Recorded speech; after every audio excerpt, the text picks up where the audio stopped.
Hey guys, welcome back to the channel. So today I'm finally going to be talking about the time I tested positive for COVID while I was 9 months pregnant and delivering with COVID. So my next part is going to be the whole recovery, how all that went, and it was not smooth at all because it did not stop at delivery. It just, my issues kept going. The struggle was real, sister, and we're going to talk about that. So it all started on August 10th. Israel's family came down from the mainland to see Sila be born. It was his mom and his two sisters.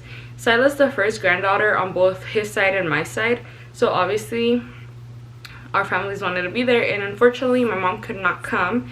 So his family came, and thank God they did, and thank God it was when they did, because you guys, it starts getting crazy. It is a very long story, so I'm gonna ask you to please sit tight. I feel like when somebody tells me a story, I want every single detail, like what happened from the moment it started and all that. So I'm gonna try my best to recollect every single detail. Again, during the labor part, I was highly drugged with legal drugs for labor, and I mean, having COVID and being pregnant, and I was already a forgetful person, but all this just made it so much worse, like, you guys. So I'm gonna like be pausing a little bit in order to recollect my thoughts. I don't want to skip anything. I feel like if anybody finds this that is going through the same situation, just know that you are not alone. I got through it, and you're gonna get through it, and everything's gonna be fine. And cheers to 2021. Okay, so I was 9 months pregnant. My due date was August 24th. His family, look, I kept bugging Israel, like, hey, you need to go get the paperwork done. We live in base, so in order for anybody to come here and stay here for us, like vacation or whatever, they have to have a pass and you have to have permission. Same thing, huh? But anyways, so I kept bugging him, like, hey, you need to talk to the office, you need to talk to the office, you need to talk to the office. I bugged Israel for like a week straight, and he finally did it. He talked to the office and he got the permission and whatnot. Okay, so August 10th, he goes to pick them up from the airport. They go to the office and they're like, oh, we have recently entered Charlie, meaning the neighborhoods are on lockdown. You can't have any visitors from anywhere. And that announcement was done 5 minutes ago. So if you guys would have been here 5 minutes before, then you guys would have been able to get a pass. Skirt. Luckily, Israel had already done the paperwork that was needed. So he told them, he was like, well, I already got the signature, yada yada yada. And they were kind of like, no, like, you know, they can't stay. But then that person went to the other person, to the higher up, and they're like, well, he already got the signature, he got the permission, he got the passes, they're good to go. Thank the Lord. So they were able to come. Sorry, you guys, I had to go be a mommy. So now we have Sila here. So if you hear the little rattle, that's what she's doing. She's now 4 months old. Therefore, this story is 4 months old, and it took me this long. I am sorry. I tried to record this so many times, but anyways, let's get back into it. So thank the Lord that they were able to get here. So they get home and they immediately shower. So like I was saying, thank the Lord that they were able to come in. And yeah, so I did not go with them. Actually, this is something that they all explained to me, and that's how I know. So at this point, I still haven't had any contact with them. They get here and I go to hug them to say hi, but they're like, no, and it's just like, no, like, you know, precautions. So they're like, they're gonna shower first and make sure that they don't have any COVID germs from the 8-hour plane ride that they had. And then we all got together after they were like fully cleaned and stuff. So let's hear. So she's like staring at me and laughing. So all the clothes that they were wearing in the plane, all the blankets, all the pillows, and them all got cleaned up. And then we had dinner and called it a night because they had an 8-hour flight, and it was a 5-hour difference from Houston to Hawaii. So they were obviously very tired. It was around 10 here, and over there was already 2. So they called it a night, went to sleep. 12 a.m. comes, and Israel starts telling me that he has a really bad sore throat and chills. and that was very common. The sore throat was very common, but the chills wasn't. And I had a sore throat too. Back in Houston, I used to get strep throat all the time, you guys. I had strep throat once a week, and I just got used to it. So then he started getting strep throat when he got here to Hawaii, and he was all like, oh, I'm just gonna go ahead and go to the hospital. So when he said that, I'm like, oh, you know, it's serious, because he's not the type to want to go to the doctor at all, no matter what. And for him to say that, I'm like, you know what, it's serious. So I already knew they were not gonna let me in with him because of the whole pandemic. So we were already 6 months in to the whole COVID stuff, and we're going to a hospital that takes it very serious, and they're like, no.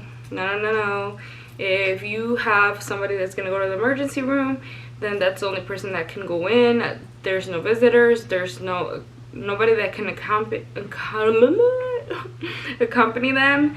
So I'm like, oh, well, I have a sore throat too, I'm just gonna go with you. So I went with him. I go into the emergency room, and it was me and him. We both go in, and we tell them what's going on. I just had a sore throat, and then he had a sore throat and the chills. So they separate us. They have a COVID tent outside, and they have the emergency room. So the COVID tent is strictly for patients that have COVID symptoms, and you know, that like they think, oh, you know, this person might have COVID, we'll put them in the tent. That way they don't infect everything that's inside their chairs and stuff. But I was pregnant, 9 months pregnant, so they're all like, okay, we're gonna take you to a little room in the ER, and we're gonna go ahead and take care of you there. So they separated us. I go in, and the first room that they put me in was dirty. There was graham cracker wrappers on the floor. The little bed thing was not made. So I'm already like, I don't want to be here. So they took like 30 minutes to come in and ask me what was going on. So I was like, oh, I just have a sore throat, but you know what, I don't want to be seen. I don't want to be seen, period.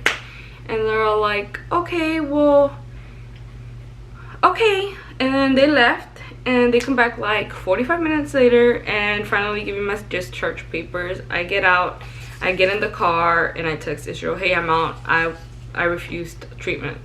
And he's like, okay, well, I'm in the tent. They tested me for strep and they tested me for COVID. I'm just waiting on the results. And he's the only person there in the tent. So, you know, an hour and a half has passed by, and then 30 more minutes passed by. Within those 30 minutes, he got his results. Strep was negative, COVID was negative. He waited on his discharge papers. He got in the car, and we left. I'm 9 months pregnant, so I'm very hungry at this point in time. It was around 3:30 or 4 in the morning. So I'm like, hey, let's go get chicken nuggets at McDonald's. And he's like, you know what, a Sprite would hit, because you know that Sprite be hitting when you're like, if you have strep, drink some Sprite. Right, mama? Drink some Sprite. So yeah, we went to McDonald's, we ordered our order. The second he's handing his card over to pay, he gets a call from the hospital. They're like, hey, Sergeant Salgado, we ran your strep test, and it's actually, we ran it again, and it's actually positive. When I heard that, I started crying. I don't know why, but I started crying.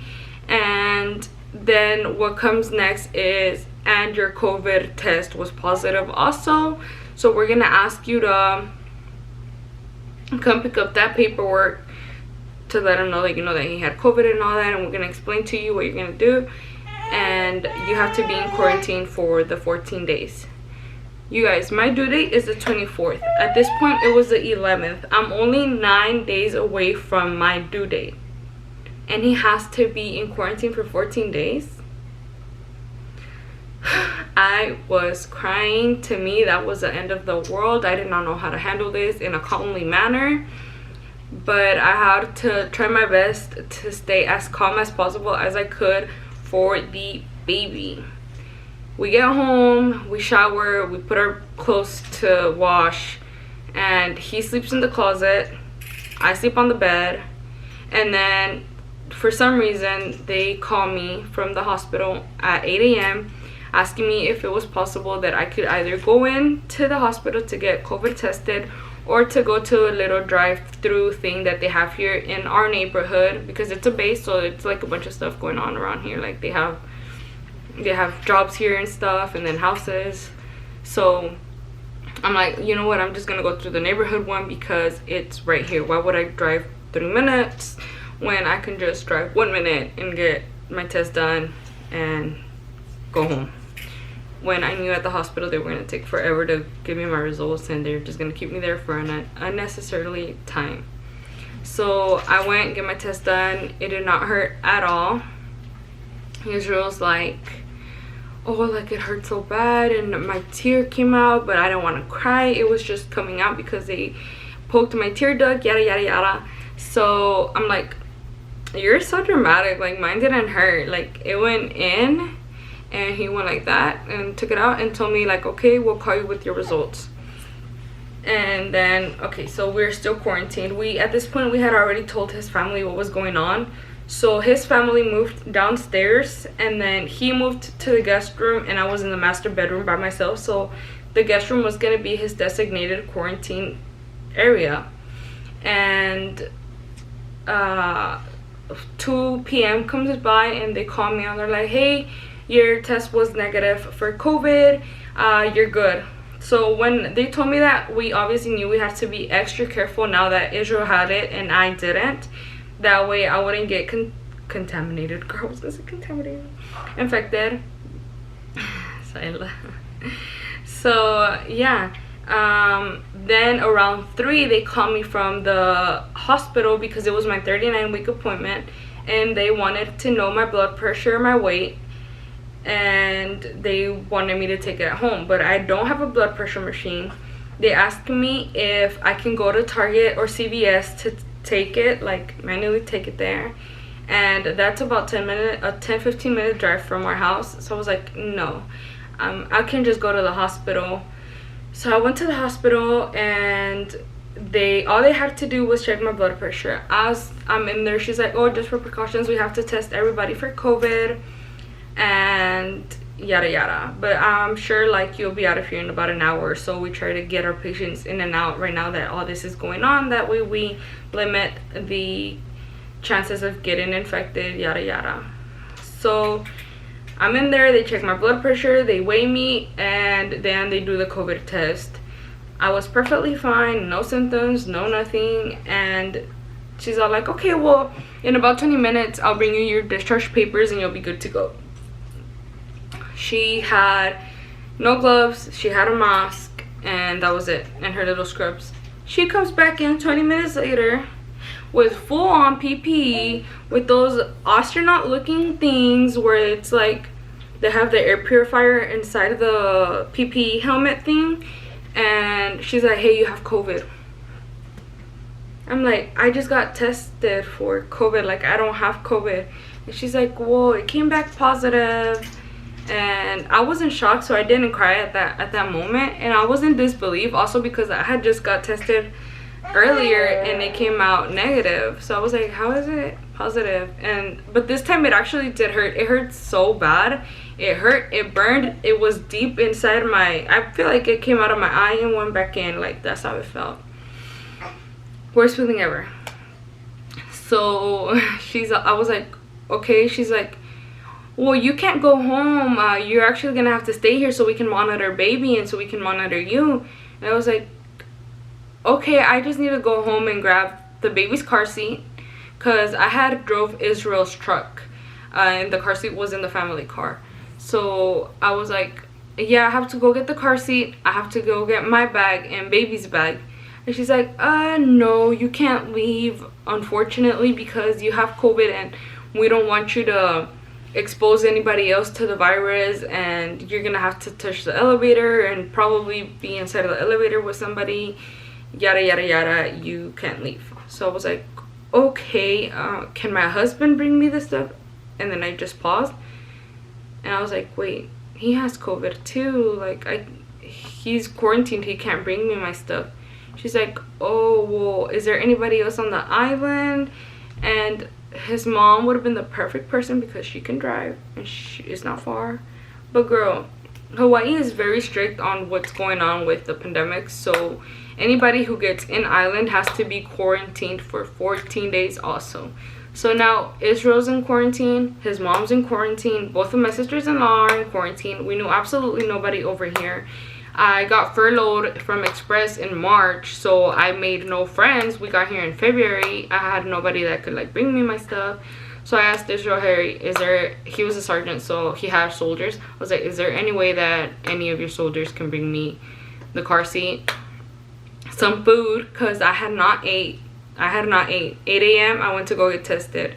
I didn't have the appetite to eat because my husband has COVID. We have to be separate from each other. I'm 9 months pregnant, and like I just didn't eat that day. And 4 o'clock came and I still haven't ate. 5 o'clock came, I haven't ate. So I'm like, is there any way you can send your soldiers? And also we get my bag and a baby's bag. So he finds somebody to get us our stuff, and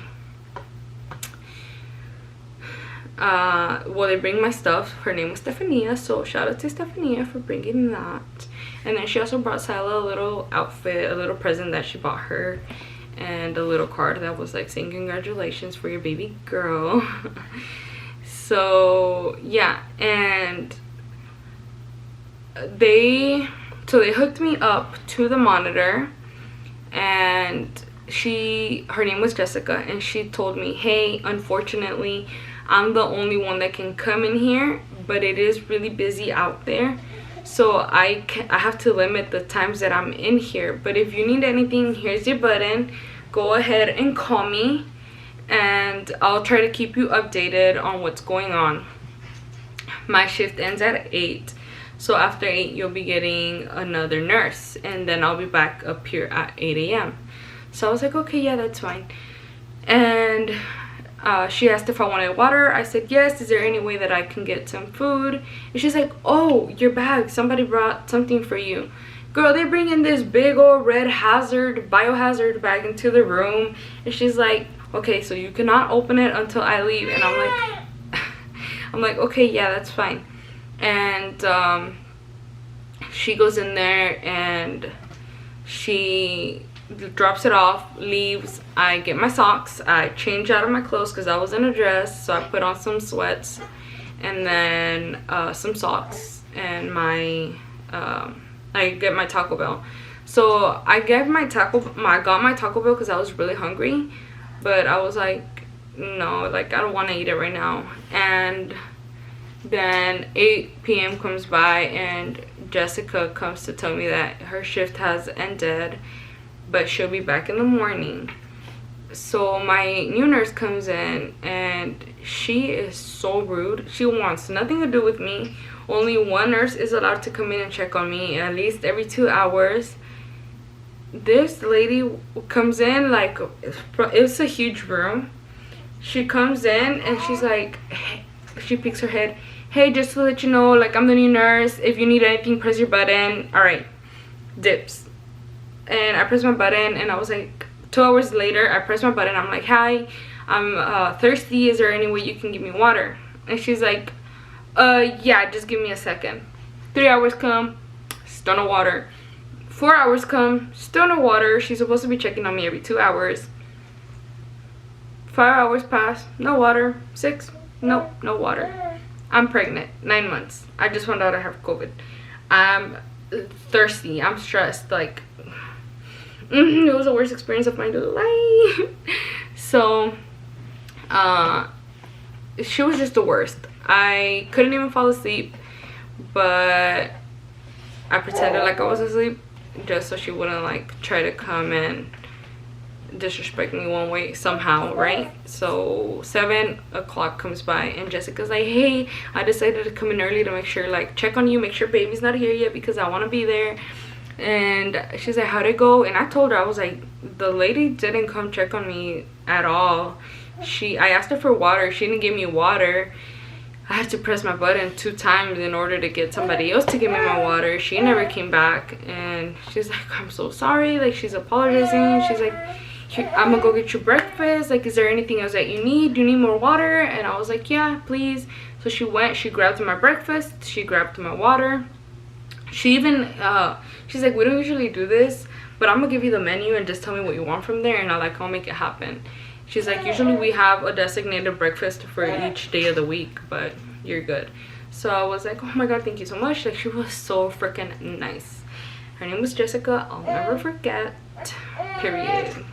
So Jessica, if you ever come across this, because I will tag Tripler in this, then love you, love you, love you, love you. Thank you for everything. And yeah. Okay, so yeah, and Jessica's around. She's checking on me every 2 hours, and she tells me around 5 p.m. that she's going to start me on Pitocin. And Pitocin is that drug they give you in order to get your contractions going and hopefully dilate you. So they started me on Pitocin at 5 p.m. on the 12th, and my contractions were going. I had really bad contractions. It's a cramp times 100,000. It hurt so bad. I was always set on no epidural. Like, I'm not gonna get epidural, I'm not gonna get it, I'm not gonna get it, and I'm not gonna get it, just because I have sciatic nerve issues, and I knew that an epidural would just make that worse, or I read that it would just make it worse. And I feel like I can hold pain really good, and I didn't think I was gonna need it. So then 8 p.m. comes, and she's like, okay, well, she's like, I'm gonna check you before I leave and make sure you have everything you need for the night before I leave, so they don't do what they did yesterday to you. And I'm like, okay. So she checks me. I'm only 3 centimeters dilated. My cramps are going, and period. So then she comes back again. She leaves, and she's like, hi, okay, bye, thank you. I tell her thank you. She leaves, and she's like, see you in the morning. I'm like, yeah. And she's like, don't have a baby without me. And I'm like, okay, because I was by myself. Israel was not able to be there. He was quarantined. I have no family over here. His family is quarantined. I had to do this alone. So she's like, don't have the baby without me. And I'm like, I'll try not to. She leaves, and then she comes back around 10, and she's like, hey, just came to check, make sure you're okay. She's not wearing like her scrubs. She's in regular clothing, but with her PPE. And I'm like, wait, you haven't gone home? She's like, no, I did go home, but I just wanted to check on you. I'm like, oh, thank you. So I'm like, yeah, everything's okay. She's like, they were checking on you. This time it was a different nurse. I'm like, yeah, she's been checking on me. And she's like, okay, good. And then she leaves. And then the 13th, she comes, and again, we do it all over. Give me a second, guys. So like I was saying, the 13th comes by, and we just repeat the whole process again. I get checked. I am still at the same centimeter dilated, 3 centimeters. I have not advanced. It's been more than 12 hours. So they're all like, we're just gonna start you on this other drug and see if that works. If that doesn't work, we're gonna go ahead and have the C-section. I did not want to have the C-section whatsoever. And at this point, I was like, my symptoms started coming. I couldn't smell anything. I couldn't taste anything. I didn't want to drink anything, but I knew I had to for the baby. I didn't have energy, nothing. So she's all like, okay, well, I have to go, because her shift was actually, I believe it was a half day that day on the 13th. And she's like, but this other nurse is gonna go ahead and get you started on everything. So I was like, okay. She leaves, and they start me on that drug. I honestly forgot the name of it. And the nurse comes, and she's like, hey, epidural, do you want to get it? And I was like, because I guess they thought that that's when I was gonna dilate a lot, and that's when we're gonna start pushing. So she's like, epidural, are you gonna want it? And I'm like, no. And she's like, are you sure? And I'm like, yeah. She's like, do you not feel any pain? And I'm like, it hurts, but I think I can handle it. And she's like, okay, well, it's never too late to say like you want the epidural. And I'm like, okay. She's like, just keep it in mind. And I'm like, okay. She leaves. And then she comes back. She's like, still no epidural? And I'm like, no. And she leaves. and she comes back with another nurse, and they're all on full-on PPE. So they're, at this point, I've been there 3 days, so they just want to get me out of there. So she comes back and she's like, you have to get the epidural, like you're not dilating, so it's looking like you're gonna have to go into a C-section, and it's just easier for the anesthesia if we have to have an emergency C-section, because at this point you already have the epidural needle in. We just have to push anesthesia and put you in the operating room. So I was like so disorientated. Like, I don't remember anything else that happened at that moment. I just remember I got the epidural. You okay? You okay? You're okay? She's teething, so she's trying to bite, like, she has a bunch of teething toys and she's not using them. She wants to bite the hard little toys that she has. Okay, so yeah, so she's like, yeah, we're gonna put the epidural, point blank period. So she makes me sign and they put the epidural. I'm still feeling the contractions. I'm still in pain. I start rising in fever. It starts going to 100, 101, 102. It stays that way the whole night, and August 14th comes by. It's 12 p.m.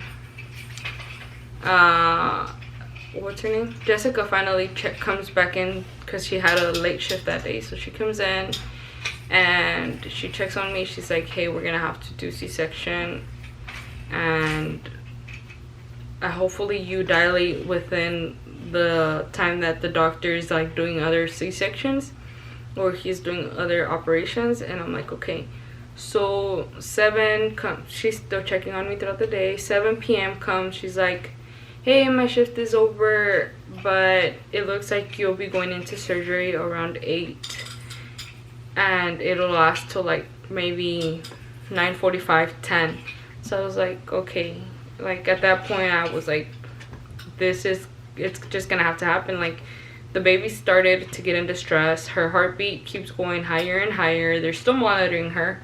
I have 104-point fever at this point, and they make me sign away that if I have enough blood loss, I'm allowed to get a well, I give them permission to give me a transfusion, yada yada yada. At this point, it's all hitting me that I'm there by myself, that if anything happens to me, they're just gonna let me die because I have COVID. They've been treating me like shit. I'm sorry to say it, but they've been treating me like shit throughout my whole experience there, besides Jessica. So I'm like, you know, I said my goodbyes to Israel. I was texting him throughout the time I was there, and we were on FaceTime. And I said my goodbyes to him. I wrote some goodbyes on my phone for my family, for my friends. Luckily, I didn't have to use those. So I started saying my goodbyes on my little phone, and we go into the operating room. I told Israel, hey, I'm about to have surgery. I'm going in right now. It was 8:03. I was like, it is gonna take about 2 hours, they said. Here's the start of the show.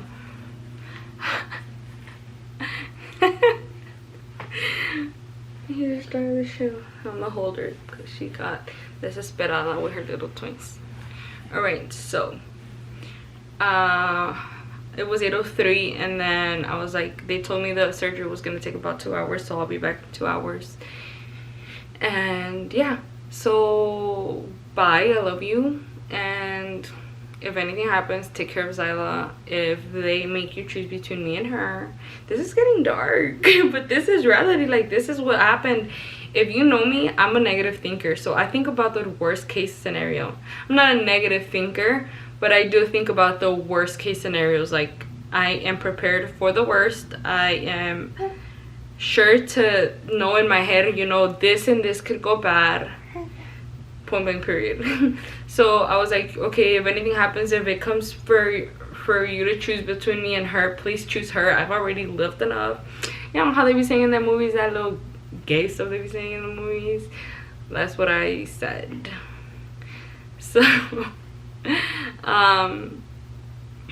I go in, and the anesthesiologist is like, oh, you don't have anybody here for you?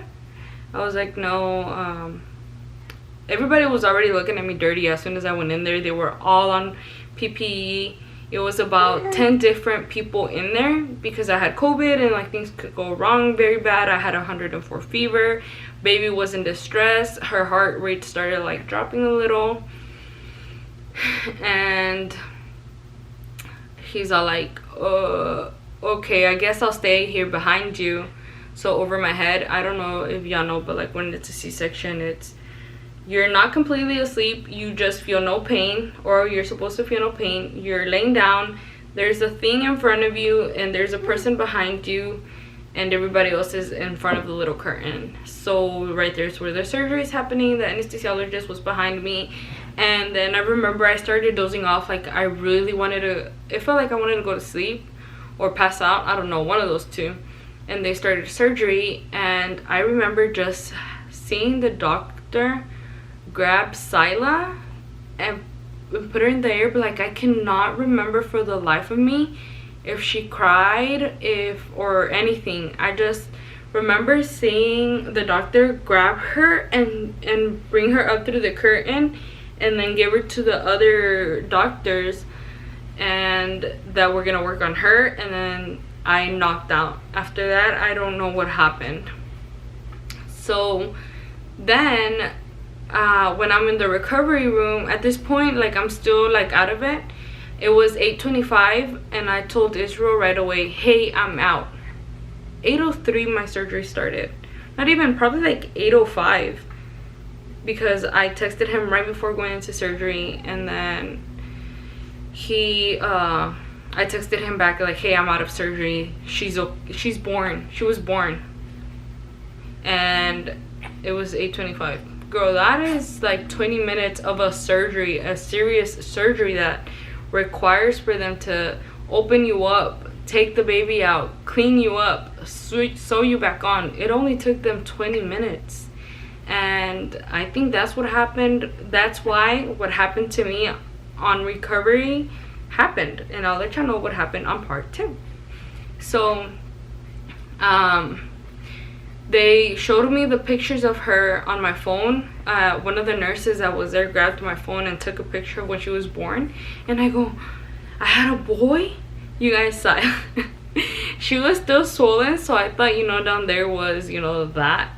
And she was so swollen, and they were all like, no, you had a girl. And I was so excited. I was not able to see her. They took her straight to the NICU because she had swallowed meconium, and they had to aspirate and work on her and make sure she was gonna recover well. So I was not able to see her, especially also because I had COVID. Oh, I hate talking about this because I feel like a big part of the whole breastfeeding thing didn't work out was because I don't have the connection with her for a week. If she was weak, she was born and I didn't see her for 5-6 days. She was in the NICU for 5 or 6 days. So yeah, I hate talking about this.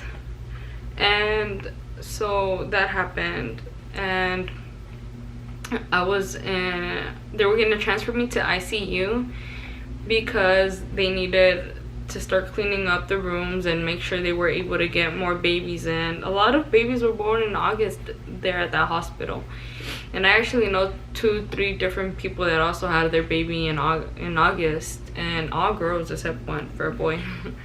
So yeah, they switched me to the ICU, and then they took care of me there. Priscilla was still in the NICU, and that's it for that part, because the next is the recovery and everything that came with that. Silo was born 9.9 pounds and 21 inches. She was a big baby. I was also born 21 inches, but about 6 pounds, 6.5, almost 7 pounds. And she was a whole 9.9 pound baby. Israel was also a 9 pound baby, so I guess that's where she got it from. And that is it for this part, and stay tuned for the second part, because obviously it doesn't stop there. My COVID was still going. Silo was in the NICU, And thank you so much for watching.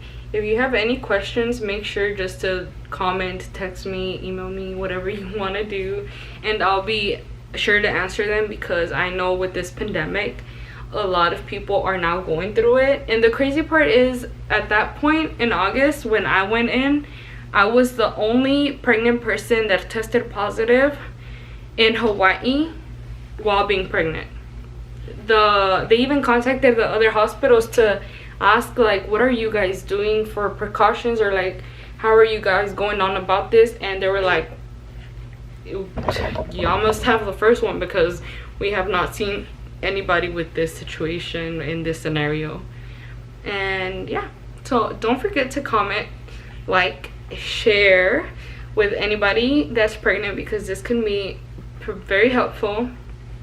And then make sure to turn on your post notifications so you get notified when I post the second part of this video. Thank you so much for being here and sitting through this video. Take care. Bye.